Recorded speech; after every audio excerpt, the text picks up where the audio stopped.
Yani kocam çok öfkeli diyen bir Evet. kadın aslında kocamın enflamasyonu çok fazla mı diyordur? Benim kocamın vücudunda B grubu vitaminleri eksik diyordur aslında. Eşi çok fazla olgunlaşmış peynir yiyordur. Mesela eşi çok fazla turşu tüketiyordur. Şimdi söylese adam inkar edecek. İnkar eder. Aynen Neyi öyle. dövsün de adama versin? Mesela kara halile tüketebilirler mesela. Çok güzel bir baharattır. Kara halileyi mesela örnek veriyorum suda bekletip tüketebilirler. Tozunu tüketebilirler. Kara halile. Evet. Kolajen olarak böyle sürem var.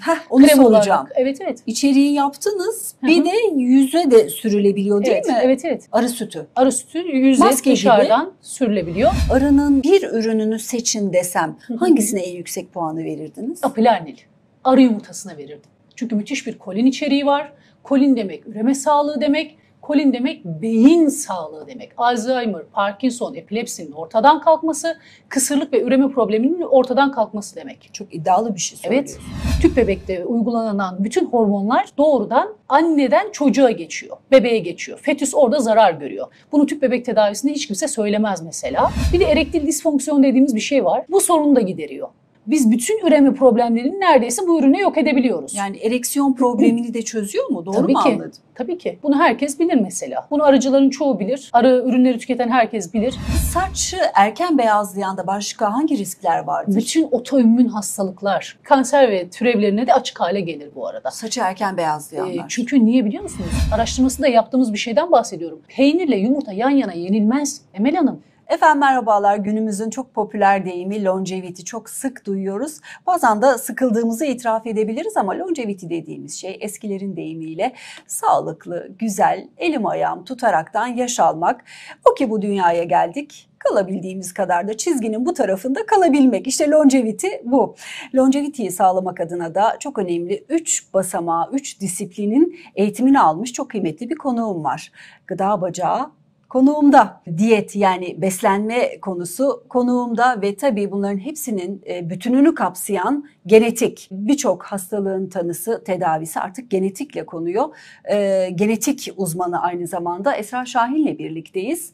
Sıraladığım başlıkları konuşmaya çalışacağım. Siz hoş geldiniz. Esra Hanım, siz de hoş geldiniz. Hoş bulduk, teşekkür ederim. Biraz böyle güzelliği konuşalım. Güzellik dendiğinde ülkemizden çok güzel örnekler var. Şimdi Türkan Şoray'ın yüzü ve makyajı influencerlar tarafından taklit ediliyormuş. Evet. Bizde Türkan Şoray var, dünyada da Jennifer Lopez var. Evet. Jennifer Lopez güzelliğini işte bu ikisine borçlu desek ileri gitmiş olur muyuz? Yok, az bile söylemiş oluruz. İşte Jennifer Lopez gün aşırı bunları tüketiyor. Hatta videosunu bile çekti, paylaştı. Buyurun lütfen. Biliyorsunuz ki arılar bin bir çeşit bitkiyi geziyor, çiçeği geziyor ve onun sonucunda bu ürünleri üretiyor. Bizim arı ekmeği dediğimiz bir şey var. Diğer adıyla da perga. Hem protein değeri çok kuvvetli hem de içerisinde olmadık vitamin, mineral yok. Biz pergaya polenin fermente olmuş hali diyoruz.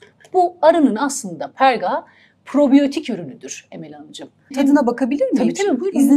İzninizle. Evet.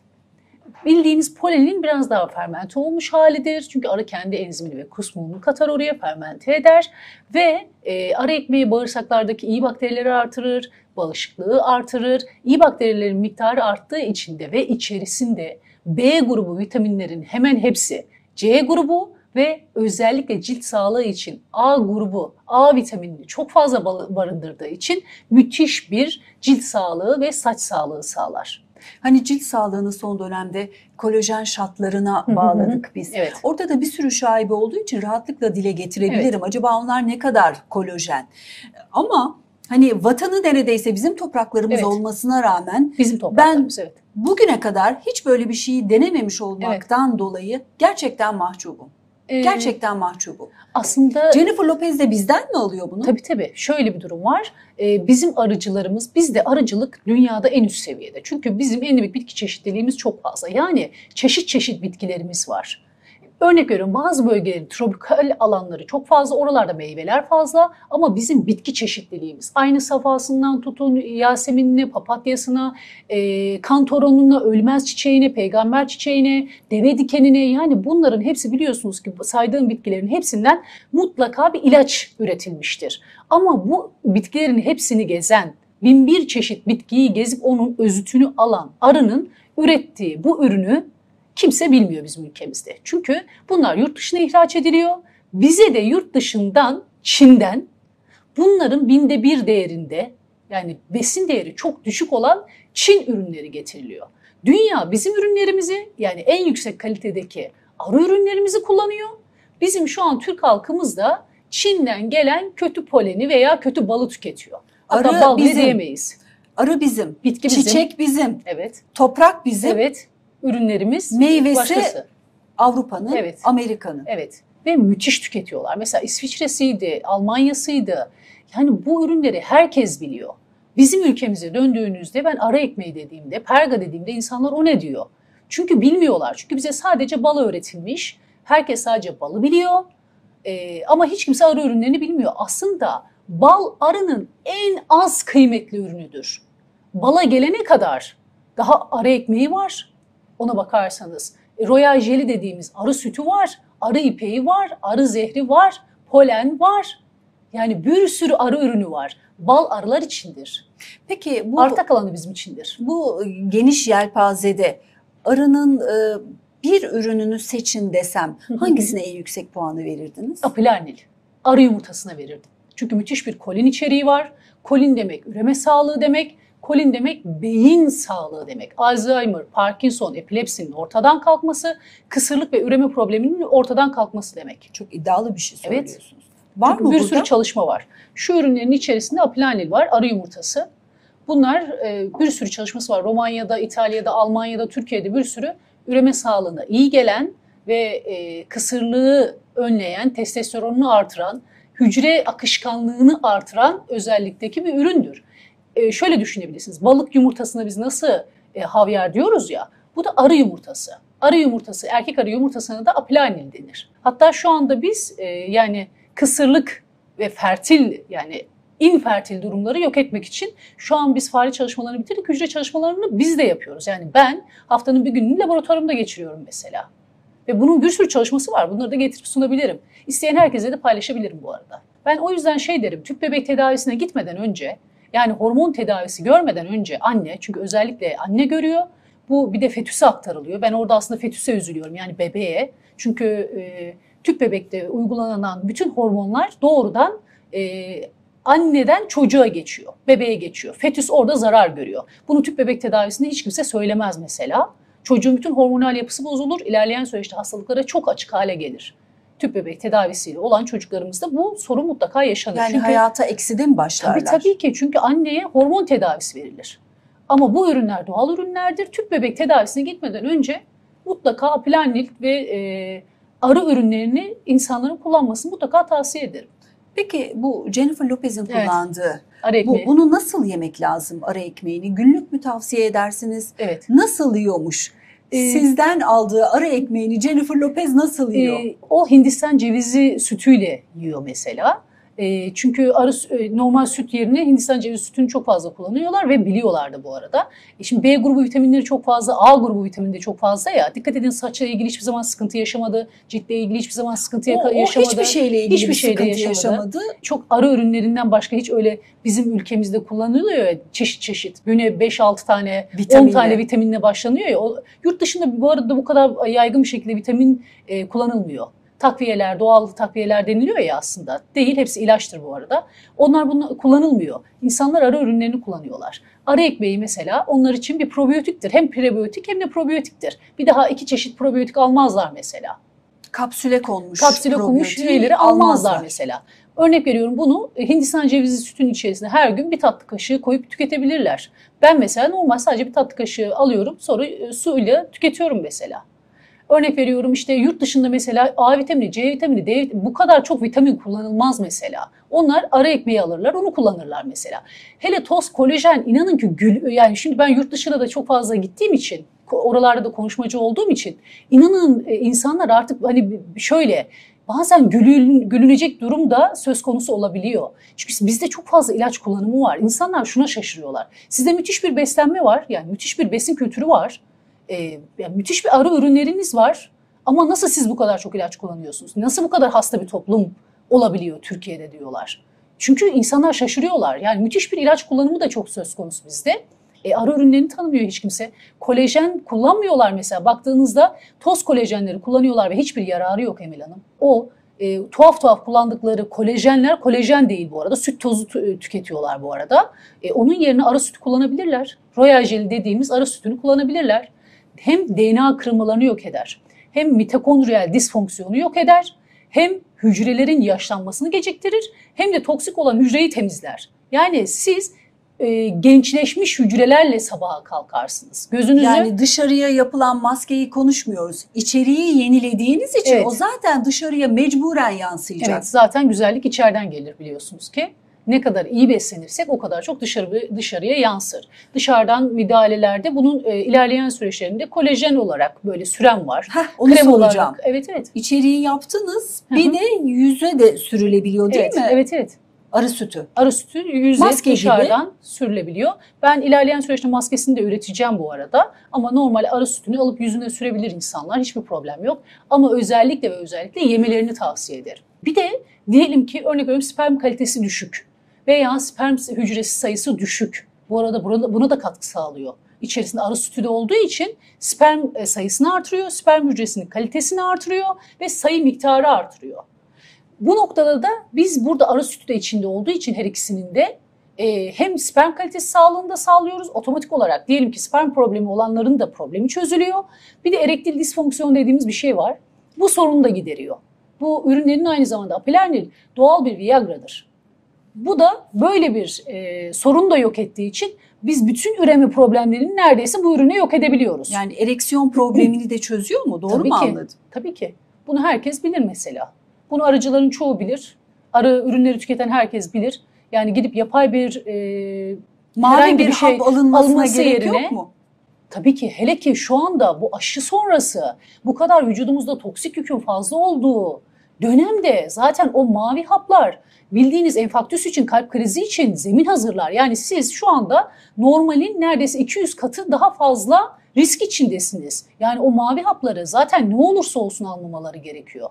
Bu ürünler doğal olduğu için bir yan etkisi yoktur. Apelernil'in şu an hiçbir çalışmasında yan etkisi yoktur.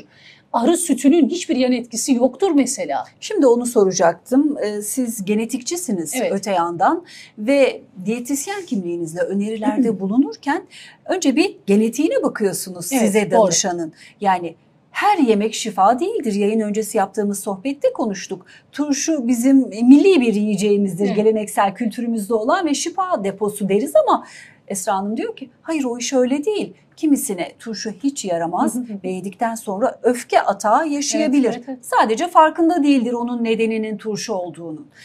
Peki bu buraya kadar tavsiyesini yaptığımız arının herhangi bir ürününün genetik açıdan uygun olmadığı insanlar var mıdır yememesi gereken? Şöyle alerjisi olan arı ürünleri alerjisi o genelde ama polene alerji çıkıyor. O da genelde histaminik oluyor zaten. Aslında oradaki çiçeğe alerji, toza alerjiden polenle olan alerji birbirine karıştırılıyor aslında Emel Hanım. Yoksa arı ürünlerinin kolay kolay alerji yapacak bir durumu yok. Zaten alerji yapmasın diye de arılar soktuğu anda bir insanı ölmüştür. Yani arıların aslında ölmesinin nedeni nedir biliyor musunuz? Bir başka insana hastalık taşımaması için geldi. Sizin derinizle muhafaza geldi derinizi soktu ya. Orada arının iğnesiyle birlikte iç organları kalır ve arı gider ölür. Yani o kadar düşünülerek tasarlanmış İlahi bir zeka ancak Aynen, bunu gerçekten yapabilir. öyle. İlahi bir zeka yayın öncesi söyledim. Evet. Biz Ömer Çelakıl'la şifreler programını yaparken arı konusunu o kadar çok konuşurduk Evet, evet. ki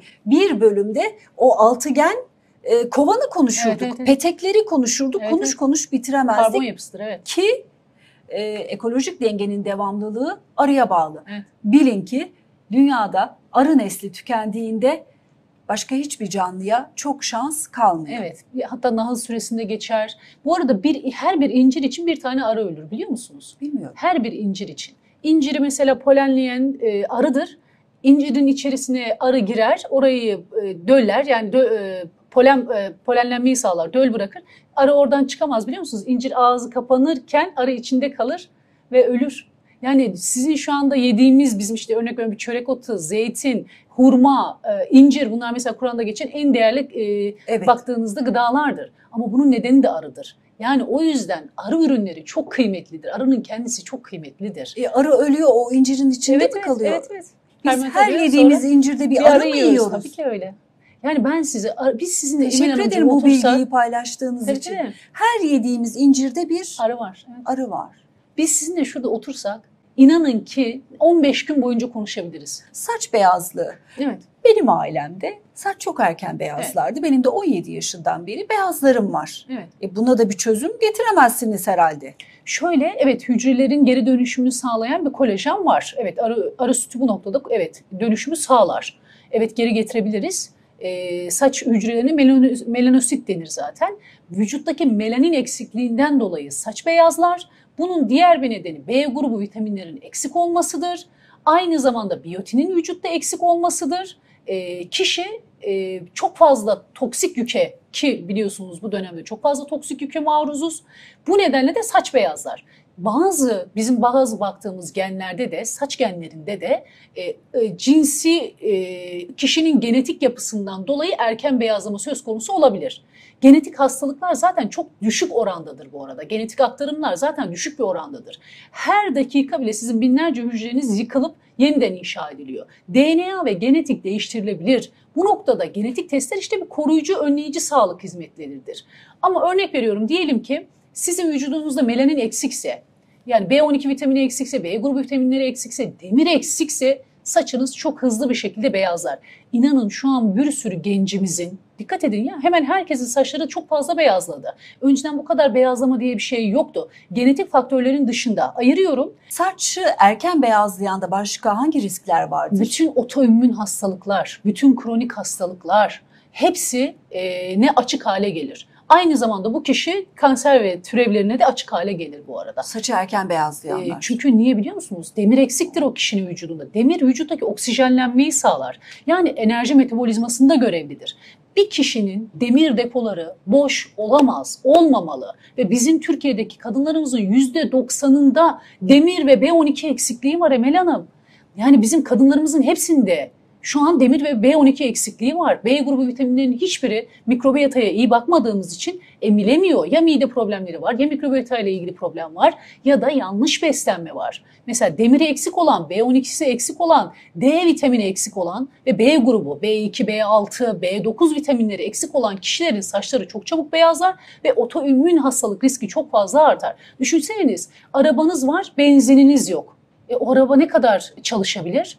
Benzin yok, yani demir yok, yani feritin yok. Hani saçım beyazladı, aman Allah başka dert vermesin, boyatırım geçer demeyin hayır, o zaman. Hayır. Ve toksik yük de çok fazla olduğu için işte diyorum ya, kansere kadar gider. Toksik yük, alüminyumlar, bunların hücrelerde fazla artması hücrenin DNA'da kırılmalara sebep olur. Hücrenin mitokondriyal disfonksiyonuna uğramasına neden olur. Hücrenin yapısı bozulur. O yapısı bozulan şey bizim malign hücre dediğimiz kötü hücreye çevrilir. Ve işte bu şekilde kanser ortaya çıkıyor işte Emel Hanımcığım. Bu şekilde de kanser ortaya çıkar.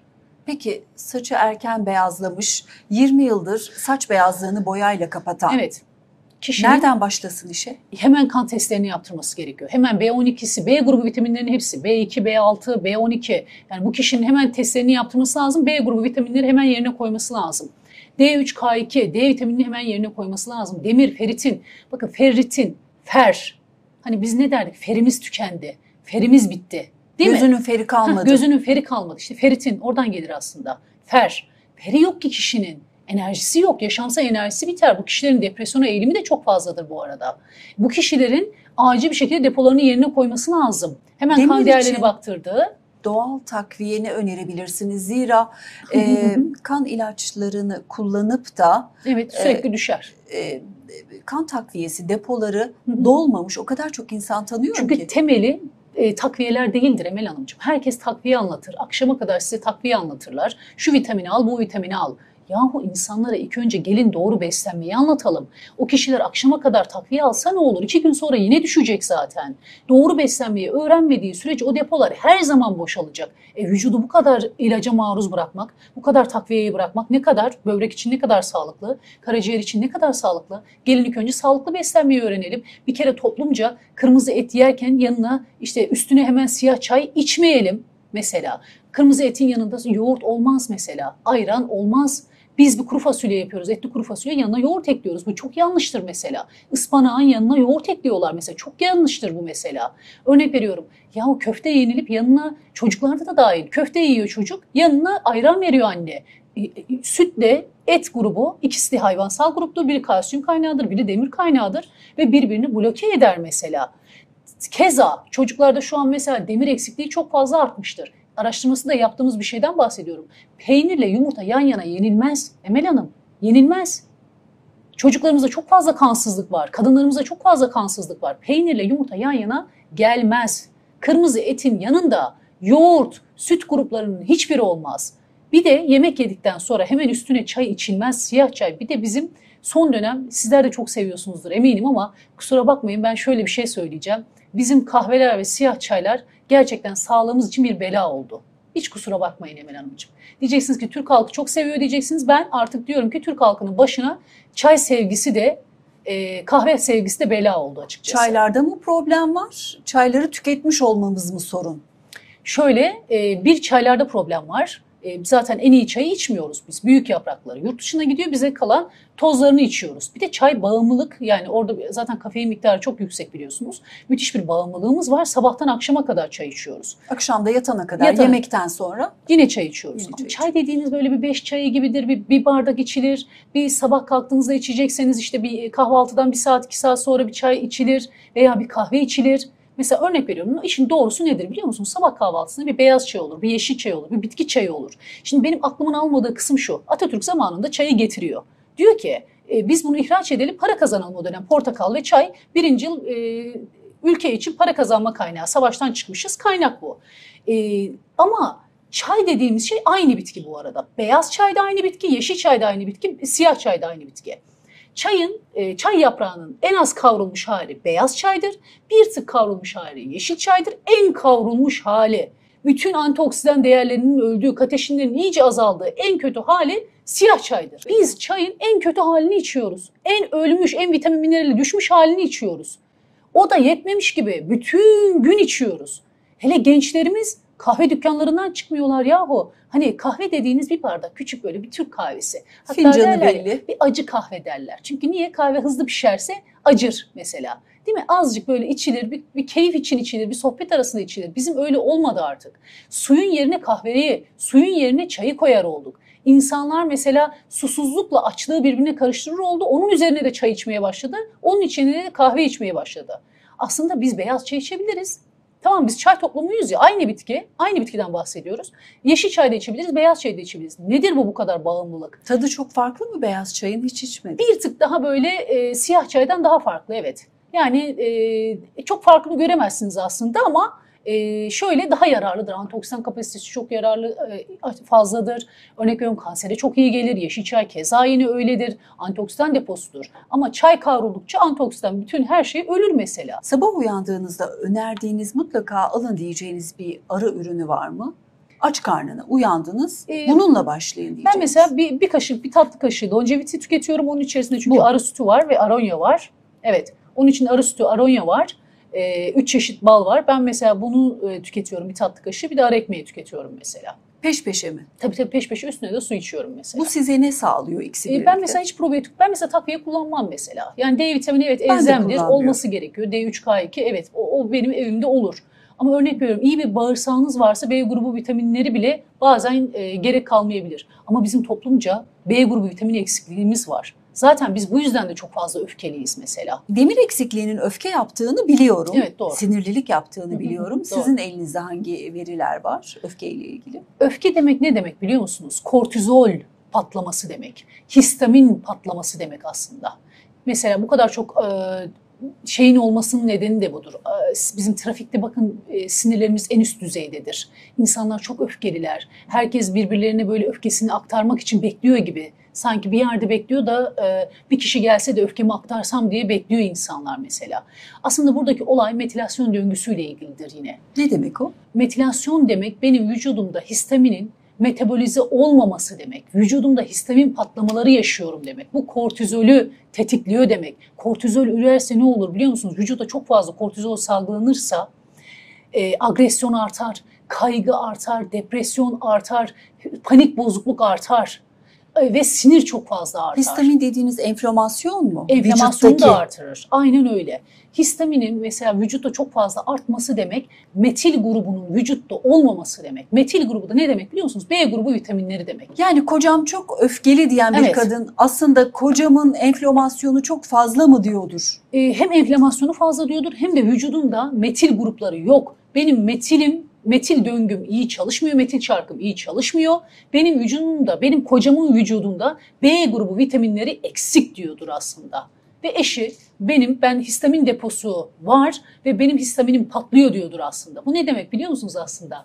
Eşi çok fazla olgunlaşmış peynir yiyordur. Mesela eşi çok fazla turşu tüketiyordur. Mesela eşi çok fazla şarap içiyordur, alkol içiyordur. Bunların hepsi mesela histamini patlatır. Mayalı yiyecekler. Mayalı yiyecekler yine histamini patlatır mesela. Bunların hepsi agresyonu, kaygıyı, stresi tetikler. Şimdi söylese adam inkar edecek. İnkar eder. Aynen Neyi öyle. dövsün de adama versin. Mesela burada Bu ürünlerden biri bu Evet. konuda yol gösterici arı mi? ekmeğinin içerisinde çok güçlü B2, B3, B6 ve B12 vitaminleri vardır. Omegalar vardır. Bu noktada metil grubunun hepsini içerdiği için arı ekmeği müthiş bir doğal takviyedir mesela. Aynı zamanda o kişinin hem toksik yükü de vücudunda fazladır. Bu noktada kara halile tüketebilirler mesela. Çok güzel bir baharattır. Kara halileyi mesela örnek veriyorum suda bekletip tüketebilirler, tozunu tüketebilirler. Kara halile. Evet, bu bizim kadınlarımızın çoğunda alüminyum yükü de çok fazladır. Çok fazla vücudumda toksik yük birikti, alüminyum birikti diyen kadınlarımız da çünkü bu bütün vücudu etkiler, kanseri tetikleyen şeylerden biridir de bu arada. İlk kez duyuyorum kara halileyi. Öyle mi? Bu baharat Nerede yetişiyor? bizim ülkemizde kara halile yetişir ve Yemeklerde bunu kullanılıyor mu bu? Tabii kullanabilirsiniz. Yemeklerde de kullanabilirsiniz. Tozunu yaparsınız, rendelersiniz, o şekilde tüketirsiniz. Biraz suda bekletirsiniz, iyice yumuşar, onu tüketebilirsiniz. Kara halile Anadolu'da bilinir. Gıda uzmanı olarak siz yoğurdu seviyor musunuz? Ben tüketenlerden değilim açıkçası. Yoğurdu. Yani Ev yoğurdu dahil. Ev yoğurdu dahil. Şimdi ev yoğurdunda gidip inek sütünü alıp yapıyorlar. Hiçbir farkı kalmıyor açıkçası. Keçi sütüyle yapılmış bir yoğurdu evet diyebilirim. Manda gerçekten %100 bulabiliyorlarsa manda yoğurdunu evet tüketin diyebilirim. Ama diğer inek veya türevleri zaten antibiyotiklidir bu arada. Orada zaten antibiyotikli süt olduğu için kimse sindiremiyor. Sadece oradaki olay laktobasiller değildir. İşte laktozu sindiremiyor olmamız, laktaz enzimi değildir aslında oradaki problem. Ben bir gıda ayağıyla da söyleyeyim. Hayvanların çok fazla büyüme hormonu, kortizol almaları, kullandıkları aşılarda antibiyotik aşıları çok fazla almaları. Çünkü kan yoluyla süte geçiyor. O antibiyotikleri biz de tüketmiş oluyoruz. Antibiyotik geldiği zaman vücuda ne oluyor? İyi bakterileri öldürüyor bağırsakta. Siz süt içip yerine Lactobacillus koymaya çalıştığınızı düşünüyorsunuz. Fermente bir yoğurt, süt içtiğinizi sanıyorsunuz. Aksine antibiyotik içmiş oluyorsunuz. Yani iyi bakteriyi de öldürüyorsunuz. Herkes sanıyor ki yoğurt eşittir iyi bakteri, yoğurt eşittir probiyotik değil. O önceden olsaydı, evet bundan 40-50 yıl önce olsaydı evet. Ama şimdi değil. Siz inek sütüyle yapılmış bir yoğurt aldığınızda evinize antibiyotik almış oluyorsunuz. O da ne oluyor? İyi bakterileri öldürüyor. Yani siz yoğurt yiyerek oradaki iyi bakteriyi beslemiyorsunuz. Veya Aksine. fermente tüketmiş olmuyorsunuz. Oradaki iyi bakteriyi de öldürmüş oluyorsunuz. Ben onun yerine hiç vermem mesela. Derim ki keçi tüketebiliyorsanız keçi tüketin, manda tüketebiliyorsanız manda tüketin. Hindistan cevizi sütü, türevleri varsa onu tüketebilirsiniz. Eğer derdiniz kalsiyumsa tahin tüketin. Ama lütfen yani süt tüketmeyin. Yani süt ve yoğurt türevlerini tüketmeyin derim. Evdeki yoğurt da dahil, evde yapılan yoğurt da dahil. Kanser hastalığının mesela meme kanseri için genetik olduğunu yıllarca uzmanlar konuştular. Son yıllarda artık genetik kısmı ile ilgili yeni görüşler ortaya atılmaya doğru. başlandı. Elif Güveloğlu işte o da bir patologtur, geldiğinde dedi ki hayır annenizde meme kanseri varsa siz de meme kanseri olacaksınız diye bir kesinlik yok. Değil. O genin okunup okunmayacağı size bağlı. Kanserlerin DNA'da başladığını düşünürsek, hücrede başladığını düşünürsek, önce korunması ile ilgili o çok kıymetli önerilerinizi alalım. Sonra da o çizgiyi geçen, şu anda çözüm arayışında olanlara söyleyecekleriniz çok kıymetli olacaktır. Şimdi bu genetik olayı biraz yanlış anlaşılıyor diye düşünüyorum ben. Onu da hemen bir düzeltip hemen bu konuya gireyim. Şimdi ben senelerdir genetik çalışan biriyim. Yani genetik demek illa atalardan gelen hastalıkları inceliyoruz anlamına gelmiyor bu. Evet işte otizm ve türevi hastalıklar genetik aktarımı olan, işte birçok hastalık bunun gibi, kalıtsal hastalıklar var, kan hastalıkları gibi. Evet, bunlar genetik aktarımıyla olan hastalıklardır. Ama bunun dışında genetik şu anda epigenetik, yani çevresel faktörler, nütrigenetik yani gıdalarla aldığımız faktörler, bunların hepsini inceler.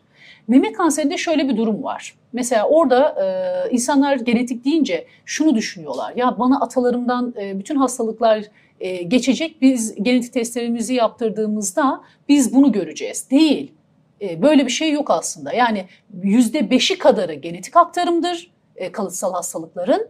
Geri kalanında zaten insanların çevresel ve epigenetik ve nütrigenetik olarak zamanla yerleşen hastalıklar vardır. Burada genler çok önemlidir. Her gün binlerce gen yıkılır ve yerine binlerce gen inşa edilir. Binlerce hücre ölür, binlerce hücre yeniden yapılanır. Yani her Allah'ın günü aslında bizim DNA'mız ve genetiğimiz değişir. İşte bu noktada koruyucu ve önleyici sağlık hizmetleriyle diyoruz ki biz, sizin şu genlerinizde varyasyonlar şu şekilde ilerliyor. Siz eğer genetik testinizi yaptırırsanız bunların önüne geçebiliriz. Yani koruyucu önleyici sağlık hizmetleri sunabiliriz ve sizin hem gelecekteki hastalıklarınızı önleyebiliriz hem de şu anki olağan durumu değerlendirmiş oluruz. Yumuşak halkayı buluyorsunuz. Evet, yumuşak halkayı buluyoruz ve de faz 1, faz 2 dediğimiz detoksifikasyon panellerine bakıyoruz. Çünkü herkese aynı şeyi yazamıyoruz. Metilasyon döngüsüne bakıyoruz. Herkesin aynı değil. Antidepresan kullanıp çok daha kötü olanları görüyoruz. Ve ülkemizde müthiş bir antidepresan kullanımı var. Ama demek ki hiç kimseye yaramıyor. Demek ki burada genetik testine o kişinin psikosomatik tabanına demek ki bakılmamış. Bakılsa ona göre yazılır. Mesela metilasyon döngüsünü bilmediğiniz kişiye B vitamini grubu yazacağınız zaman değerlendirirsiniz. Metilkobalamin mi yazacaksınız? Malat mı yazacaksınız? Strast mı yazacaksınız? Neye göre besin vereceksiniz? Bunu değerlendirmeniz gerekir mesela. Herkese her şey yazılmaz. Herkese her besin yaramaz. Bu noktada herkesin genetik haritasını, bir yaşam rehberini koltuğunun altına alması gerekir bir. Pahalı bir işlem mi? Bir kişinin genetiğine inanın baktırması. Ki değil, inanın ki. Ulaşılamaz bir şey mi yani? Hiç değil. İnsanlar bence yani yaşamları boyunca zaten diyet ve doktor mağdurları diyor. Ben diyetisyen ve doktor mağdurları o kadar çok fazla var ki. Çünkü gezmedikleri doktor kalmamış, gezmedikleri diyetisyen kalmamış. Onun yerine hani bir genetik testini yaptırsa aslında her şeyi çözecek. Yani bize bunu yaptırdıktan sonra bizim insanlarımız mesela çok mutlu. Hiç kökünden çözmek mi istiyorsunuz bu işi? Şey mi yapmak istiyorsunuz? Üstünü kapatıp bypass mı etmek istiyorsunuz? Şimdi burada önemli olan şey bu. Kandan mı alıyorsunuz? Yok, tükürük yoluyla alınan bir laboratuvar çalışanı gidiyor, tükürük yoluyla alıyor ve onu yurt dışına gönderiyoruz. Yurt dışında da sonuçlar geliyor. Burada doktor ekibi ve diyetisyenler oturuyor. Tamamen bunu yazıyorlar ve değerlendiriyorlar. Sonrasında diyoruz ki kişiye gelin bakalım ben sizin bütün her şeyinizi anlatayım. Bütün haritasını sonrasında anlatıyorsunuz ve ona uygun besinler ve ona uygun bir yaşam biçimi oluşturuyorsunuz mesela. Besin değerleri üzerinden, besinlerin kalori değeri üzerinden Yazacaklar. Benim genetik haritam üzerinden değil. Evet. O bana uymazsa? Uymaz. Zaten kan değerlerine bakarak sadece yeterli olmaz ki bir insanın. Kan değerleri zaten olması gereken tarihlerce bilinen bir şey. Yani sadece kan değerleriyle olacak bir şey değil. Belki size yaramayacak. Ben mesela örnek veriyorum. Size yazdım. Peynir yazdım. Olgunlaşmış peynir. Metilasyonunuz bozuk. Veya faz 2'niz yavaş. Ben size brokoli yazdım. İyice faz 2'nizi yavaşlatırım. Mesela. Değil mi? Dünyanın en yararlı sebzesi mesela brokoli mesela baktığımızda. Kanser savar deniyor. Karnabahar keza öyle. Mesela soğan sarımsak yazamadığım insanlar var benim. Bir sürü hayatından çıkarttım. Veya mutlaka yerine koymamız lazım. Sülfür kükürt deyip de müthiş bir şekilde haftanın her gününe yazdığım insan var benim. Kan grubu sizin için önemli mi? Yok. Diyet programı uygularken? Yok, hiç değil hem de. Çünkü hani kan grubuna göre beslenme vardı. Yok, Japon değil. bilim insanı bunu ortaya atmıştı. Değil. Peşinden giden Değil. de çok oldu. Bizim zaten ülkemizin %80'i minimum kan grubuna, A pozitif kan grubuna hakim Türkiye'deki. Ne yapacağız? En çok %80. A grubu mu var? Tabii biz A pozitif Türkiye'deki minimum %80 kişi A pozitif kan grubuna sahip. Biz hepimizin %80'imizin genetiği aynı olamaz. Ona uygun da beslenme olmaz. Başka neyi gösteriyor A grubunun bu kadar yoğunlukta olması? Bizim insanımızla ilgili hangi profili çıkarıyor? Şöyle tez canlılık. Şöyle söyleyeyim. Mesela bizim İtalya, Madrid, İspanya ve Türkiye'nin ortak bir gen haritasında bir şey söyleyeyim mi size? Tez canlılık, agresyon, hızlılık mesela. İtalyanlar yemek yerken fevrilik. Mesela derler ya Türk gibi başla, Alman gibi bitir sözü mesela oradan gelir mesela. Bizim onlarla benzer bir genimiz var mesela. Bizim bu tez canlılığımız şeyimiz oradan geliyor. Sabırsızlığımız ve haz odaklı olmamız.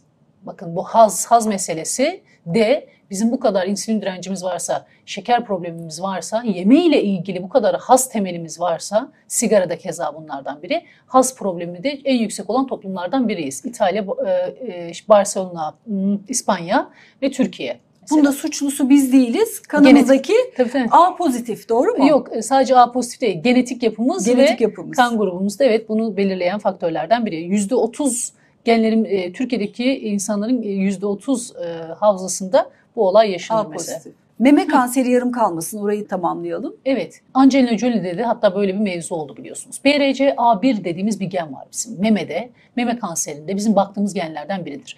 Eğer evet sizin anne ve babaanne veya anneannede BRCA1 geni pozitifse sizin meme kanseri olma riskiniz artar. Doğru. Yani sadece genetik değildir diyemeyiz. Burada BRCA1 faktörü vardır. Bu tetikleyici bir faktördür. Ama bu kanser tamamen genetiktir, genetik aktarımdır. Bu yanlış bir söylemdir. Ama eğer BRCA1 geni varsa sizde evet meme kanseri riskiniz yüksektir. Kanser demek ne demek biliyor musunuz? DNA kırılması demek. Mitokondriyal disfonksiyon demek. Hücrenin yapısının bozulması, vücuttaki toksik yükün çok fazla olması, serbest radikallerin aşırı fazla olması ve o hücrenin faydalı hücre yapısını tamamen kaybedip malign yani kötü hücre yapısına hele de agresyonu yüksekse daha fazla metastaz yapma, eğilim gösterme oluşmasına yol açar mesela. Kişi hissetmeden ne kadar önce aslında bu hareketlilik başlar? Çok öncesinde başlar. Kişinin eğer işte psikolojik olarak duygu durum bozuklukları varsa, kişi iyi beslenmiyorsa, burada beslenme çok önemli bir faktörü karşılar mesela. Kişinin hayatına spor yoksa, su, toksik yükü atacak iyi bir şekilde su tüketmiyorsa kişi kanseri davetiye çıkartmış olur. Mesela dün değil evvelsi gün hatta sigarayla ilgili bilinçlendirme günüydü. Mesela sigarayı bırakma günüydü. Mesela akciğer kanseri hele küçük hücreli ise 4. evresine gelir siz fark etmezsiniz. Çünkü kişide astım, nefes darlığı, öksürük bunlar kişinin normali haline gelmiştir. Mesela insanlar öksürür hiç kimse demez ki bu kişi akciğer kanseri olabilir demez mesela. Ama mesela nefes tıkanıklığı yaşar, öksürükler yaşar, akciğer kanseri ilerler. İnsan bunu fark etmeyebilir ve akciğer kanserleri şu anda bizim en çok yaşadığımız kanser türüdür. Pandemi sonrası mı? Özellikle pandemi sonrası. Tabii pandemiden sonra kalp krizleri riski çok fazla arttı. Çünkü kanda gezen kanın akışkanlığı bozuldu. Yani düşünün kanda gezen ekstra bir madde olduğunu düşünün. Yani bu noktada kişinin beslenmesine çok fazla dikkat etmesi lazım. Kendi genetik haritasını iyi bilmesi lazım. Vitamin, mineral değerlerini yükseltmesi lazım. Özellikle evinde toksik yükün çok yüksek olmaması lazım. Bizim kadınlarımız tavuğu bile fırına verirken alüminyuma sarıp veriyor Emel Hanım. Yani örnek veriyorum ya peynir arta kalan peyniri alüminyum folyoya koyup da buzdolabına atan kadınlarımız var bizim. Evet evinde hala plastik tahtayla yemek yapan kadınlarımız var bizim. Evinde çamaşır suyu bağımlılığı var Emel Hanım bizim ülkemizde. Yani çamaşır suyu kullanmaz. Tuvalete dökmeden rahat edemiyor evet. Lavaboya, evi çamaşır suyuyla silmezse rahat edemeyen bir toplum var. İnanın yurt dışında sadece sirkeyle karbonat kullanılıyor bunun için. Bal peki? Kanser hastaları bal Yok. tüketmemeli diye bir efsane biliriz biz. Doğru. Doğru mudur? Doğru. Kanser Hiçbir hastaları türlü bal yememeliler. Kesinlikle tüketemez. Aynen öyle. Tüketmemeli. Ne kestane balı, ne meşe balı, ne çiçek balı. Ben hepsi Bunlar balların dahil. içerisinde arı ekmeği hayır değil. Ayırdım. Mesela bu ürünlerin içerisinde 3 bal karışımı var mesela. Meşe, çam, çiçek var mesela. Püran ağırlıklı bir baldır mesela bu. Ben hiçbir şekilde hiçbir kanser hastasına bal vermem. Arı ekmeği kullanabilir kanser hastası. Arı sütü kullanabilir. Ama kanser hastası şeker dediğimiz şey içerisinde balın tabii ki de çiçeklerden gelen bir şeker vardır. Mutlaka azıcık olsa çok az miktarda fruktoz vardır ama gerçek fruktoz öyle mısır şurubu, glikoz şurubundan gelen değil. Kanser hastasının vücuduna şeker girmemelidir. Hiçbir şekilde şeker girmemelidir. Çünkü kötü hücre, malign hücre şekeri çok sever. Ve bizim toplumumuzun en çok tükettiği şey ne? Şeker ve tatlılar.